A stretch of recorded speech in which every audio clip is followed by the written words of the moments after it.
202 विधायकों का जिस व्यक्ति को समर्थन रहेगा वो आदमी मुख्यमंत्री पद छोड़कर राज्यसभा में नहीं जाएगा। कम से कम जनसुराज ने, प्रशांत किशोर ने, हमने पहले ही कहा था कि एक तो एनडीए जीतेगी नहीं और अगर जीत गए तो नीतीश कुमार मुख्यमंत्री रहेंगे नहीं। अगर इलेक्शन कमीशन की मदद उनको नहीं होती, जो पिछले दरवाजे से एक तरीके से मैन्युफैक्चर्ड मैंडेट लिया गया, अगर ईमानदारी से चुनाव होता, पैसे नहीं बंटते, इलेक्शन कमीशन की मिली भगत नहीं होती, तो कहीं ना कहीं ये परिणाम नहीं आता। नमस्कार, मैं साकिब कुमार, आप न्यूज़ 11 बिहार डिजिटल देख रहे हैं। बिहार की राजनीति में एक बार फिर बयानबाजी तेज हो गई है और इस बार निशाने पर हैं बिहार के मुख्यमंत्री सम्राट चौधरी।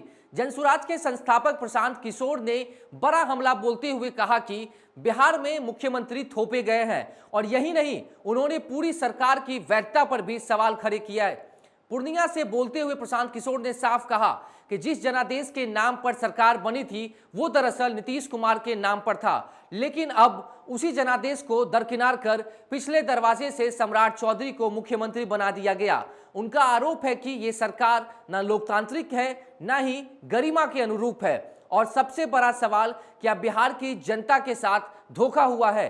प्रशांत किशोर यही नहीं रुके, उन्होंने यह भी आरोप लगाया कि विधानसभा चुनाव में 200 से ज्यादा सीटों का जनादेश नकदी बांटकर हासिल किया गया।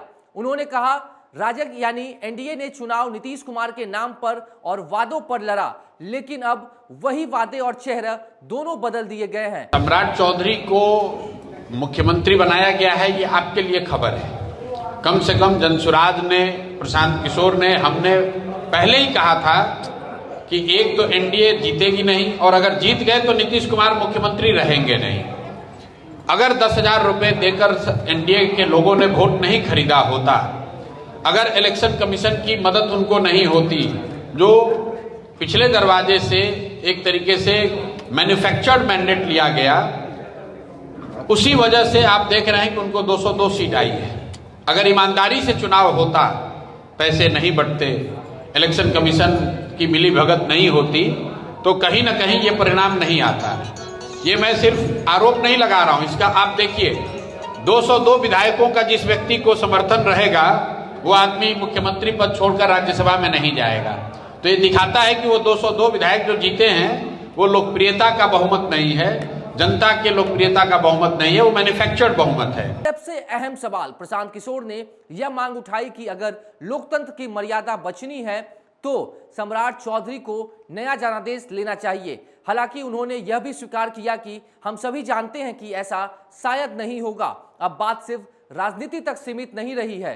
प्रशांत किशोर ने मुख्यमंत्री सम्राट चौधरी की शैक्षणिक योग्यता और पुराने रिकॉर्ड पर भी सवाल उठा दिए हैं। उन्होंने कहा कि बिहार जो चाणक्य और आर्यभट्ट की धरती रही है, जहां नालंदा यूनिवर्सिटी और विक्रमशिला यूनिवर्सिटी जैसी ज्ञान की परंपरा रही है, वहीं आज ऐसे मुख्यमंत्री का चयन किया गया है जिसकी योग्यता और अतीत दोनों सवालों के घेरे में है।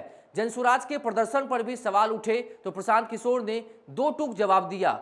चुनाव हार जाना कोई अपराध नहीं है, हमने ना भ्रष्टाचार किया है, ना समाज को बांटा है और ना वोट खरीदे हैं। अब बड़ा सवाल, क्या सच में बिहार में जनादेश के नाम पर समझौता हुआ है? क्या सम्राट चौधरी को नया जनादेश लेना चाहिए या सिर्फ राजनीतिक बयानबाजी है? इन तमाम सवालों के ऊपर आपकी प्रतिक्रिया क्या है, कमेंट बॉक्स में जरूर बताइए और तब तक के लिए न्यूज़ 11 बिहार डिजिटल के साथ बने रहिए। फिलहाल के लिए धन्यवाद। इसी तरह की लगातार पॉलिटिकल खबरें हम आप तक पहुंचाते रहेंगे।